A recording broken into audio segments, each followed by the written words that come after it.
never slow up, no I don't take shit. I got no love for the fakeness. If you wanna play tough and wanna hate this, I'll always show up.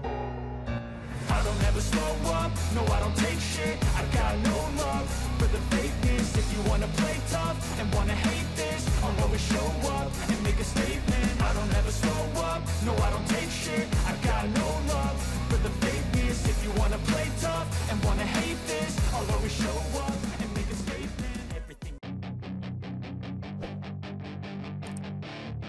Pembalap Gresini Racing, Marc Marquez, yakin takkan mudah baginya dan pembalap Ducati lainnya membantu salah satu di antara Jorge Martin dan Pecco Bagnaia untuk menjuarai MotoGP 2024. Menurutnya, tim order bakal mudah dijalankan jika dua rider yang berebut gelar naik motor berbeda. Pada musim-musim sebelumnya, Ducati harus melawan rider pabrikan lain dalam berebut gelar dunia. Namun, pada 2023 dan 2024, Martin dan Bagnaia berebut gelar sampai seri-seri terakhir. Alhasil, tim order memang sulit dijalankan dalam 2 tahun terakhir. Meski begitu, kali ini Ducati dirumorkan lebih mendukung Bagnaia untuk jadi juara. Pasalnya, ia membela Ducati Lenovo Team selaku tim pabrikan. Selain itu, Martin juga akan pindah ke Aprilia Racing pada 2025. Sehingga Ducati tak ingin stiker nomor 1 menempel di motor RSGP musim depan. Marquez dan Enea Bastianini, yang sudah tak lagi punya kans matematis untuk jadi juara musim ini, berpotensi jadi rider-rider yang melakukan intervensi dalam duel Martin versus Bagnaia.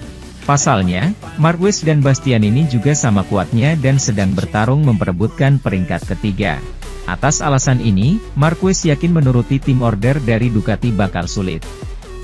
Sebagai pembalap, Anda akan selalu mencoba mengerahkan 100% dari diri Anda. Kita sudah lihat di Phillip Island, jika Anda harus melakukan manuver yang kuat, Anda pasti akan melakukannya. Musim lalu, Bastianini, Johann Zarco, Marco Bezzecchi, Alex Marquez, Luca Marini, dan Fabio Di Giannantonio diketahui sama-sama diberi arahan oleh Ducati untuk tidak menghalang-halangi laju Bagnaia dan Martin.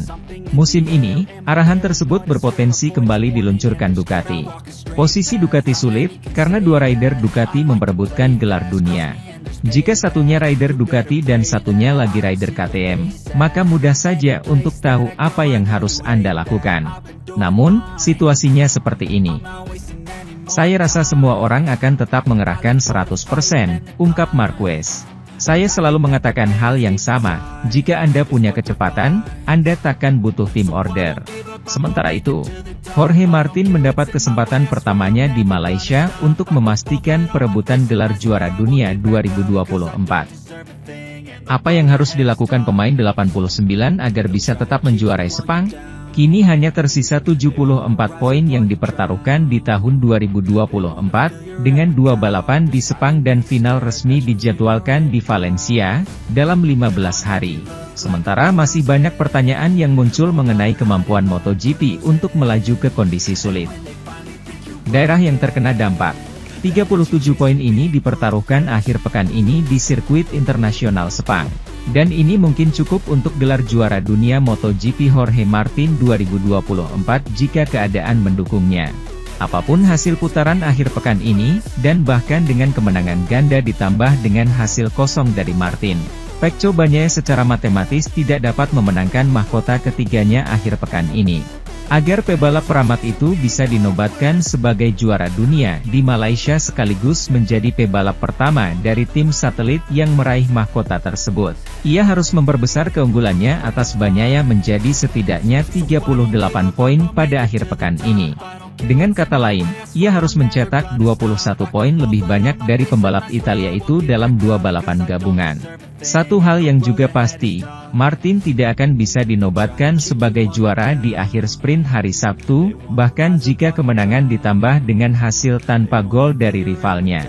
Jika skenario sprint menguntungkannya, dia akan mendapatkan kesempatan pertamanya di akhir Grand Prix pada hari Minggu, pukul 8 pagi waktu Perancis. Namun, mendapatkan 12 poin lebih banyak dengan kemenangan sprint akan menempatkan pembalap Spanyol itu dalam posisi yang sangat istimewa untuk dinobatkan pada hari Minggu atau setelahnya. karena keunggulannya akan meningkat menjadi setidaknya 20 poin. Pikiran Marc Marquez dimonopoli oleh situasi saat ini di Valencia, di mana ia kesulitan membayangkan berkompetisi di Grand Prix MotoGP dalam 2 pekan lagi. Gambaran mengerikan tentang banjir dan badai mematikan di Spanyol selalu ada di benak semua orang saat padek MotoGP bertemu minggu ini di Malaysia. Di atas kertas, ini akan menjadi Grand Prix kedua dari belakang musim ini, sebelum final yang dijadwalkan dalam 2 minggu di Valencia. Diikuti sesuai tradisi yang ditentukan oleh pesta penghargaan dan ujian yang sangat penting yang harus dilalui oleh pasangan tim pembalap tahun 2025. Kecuali wilayah Valencia yang hancur dan, meskipun ada komunikasi yang meyakinkan dari pemilik sirkuit Ricardo Tormo mengenai keadaan kompleks mereka, yang hanya akses jalan tampaknya rusak parah, sulit membayangkan mengadakan acara besar yang meriah di sirkuit tersebut sebuah konteks. Meskipun pertanyaan tersebut secara logis berada di urutan teratas tumpukan file di Dorna, Marc Marquez mempertahankan posisi yang jelas. Pergi ke Valencia dalam 2 minggu dan memobilisasi sumber daya lokal untuk Grand Prix MotoGP adalah tindakan yang tidak pantas. Spanyol terkena pukulan keras, terutama wilayah Valencia. Tentu saja, sebagai orang Spanyol, sangat sulit untuk melihat gambaran seperti ini. Aku pemain Katalan itu di menit-menit pertama konferensi pers, di mana tidak ada seorang pun yang tega membicarakan hal tersebut. Grand Prix mendatang akhir pekan ini. Secara teori, kami mengadakan Grand Prix di sana, tambah Marquez. Tetapi menurut saya semua sumber daya pemerintah dan Spanyol harus disalurkan kepada orang-orang yang kehilangan rumah mereka. Kami harus memahami situasinya tetapi semua sumber daya harus diberikan kepada orang-orang ini. Saya melihat kerusakan di sirkuit Valencia, tetapi tidak masuk akal untuk mulai memperbaikinya sementara banyak orang tidak lagi memiliki rumah akan melihat apa yang akan mereka lakukan. Dari sudut pandang etika, saya tidak percaya Grand Prix Valencia harus diadakan, itu sebuah kesalahan, lanjutnya kepada wartawan Spanyol. Sementara itu, hatinya tidak ada di Sepang, bagi Maverick Vinales, yang menyayangkan situasi dramatis yang dialami Spanyol, dan khususnya wilayah Valencia, yang terkena dampak banjir mematikan 2 minggu sebelum final MotoGP yang dijadwalkan di sirkuit Ricardo Tormo. Sementara ketujuh di kejuaraan pembalap dunia tiba di sirkuit Sepang, Maverick Vinales memiliki total 180 poin, menempatkannya 17 unit di belakang Pedro Acosta, 6, dan 23 di belakang Brad Binder, 5, yang dengannya ia memainkan gelar simbolis pebalap non-Ducati pertama di akhir musim. Berakhirnya musim yang tiba-tiba menimbulkan keraguan besar. Sementara Sepang biasanya mewakili putaran kedua terakhir kejuaraan sebelum final yang dijadwalkan dalam 15 hari di Valencia, Spanyol. Banjir dramatis yang diderita Spanyol, korban badai berbentuk V yang mematikan dan dahsyat, mempertanyakan penyelenggaraan Grand Prix terakhir, di mana Grand Final duel antara Pecco Bagnaia dan Jorge Martin sudah ditunggu. Sebuah pertanyaan anekdotal, seperti halnya posisi terakhirnya di kejuaraan, menurut Vinales tampak sangat terpengaruh oleh berita yang datang dari tanah kelahirannya, di mana kami menyesalkan jumlah korban jiwa melebihi 100 orang tewas dan semakin banyak orang hilang. Saya pikir kita semua punya pikiran di Valencia, pebalap Aprilia itu hanya bisa berkomentar dengan nada serius.